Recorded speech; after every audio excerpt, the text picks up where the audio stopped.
ഒരു നായ വിശന്ന് ഭക്ഷണം തേടി നടക്കുകയായിരുന്നു. വഴിയിൽ അതിന് ഒരു വലിയ അസ്ഥി എല്ല് കിട്ടി.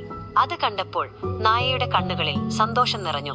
ഇന്ന് നല്ലൊരു വിരുന്നാണ് എന്ന് അത് മനസ്സിൽ വിചാരിച്ചു. അസ്ഥി വായിൽ കടിച്ചു പിടിച്ച് സന്തോഷത്തോടെ അത് വീട്ടിലേക്ക് നടന്നു. വഴിയിൽ ഒരു ചെറിയ പാലം കണ്ടപ്പോൾ അതിലൂടെ നടന്നു. പാലത്തിന് മുകളിൽ നിന്ന് താഴേക്ക് നോക്കിയപ്പോൾ വെള്ളത്തിൽ മറ്റൊരു നായ വലിയൊരു അസ്ഥിയുമായി നിൽക്കുന്നതായി അതിന് തോന്നി. നായ മനസ്സിൽ ചിന്തിച്ചു, അവൻ എന്റെ അസ്ഥി എടുക്കാൻ വന്നതാണെന്ന് തോന്നുന്നു. ഞാൻ അത് വിട്ടുകൊടുക്കില്ല. അത്യാഗ്രഹം കാരണം അത് വായ തുറന്ന് ബൗ ബൗ എന്ന് കുരച്ചു.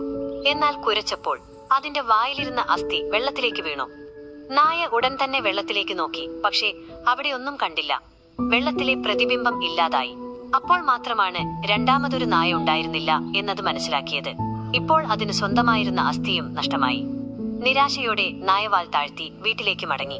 നടക്കുമ്പോൾ അത് മനസ്സിൽ പറഞ്ഞു, ഛേ, അത്യാഗ്രഹം കാരണം എനിക്കെല്ലാം നഷ്ടമായി.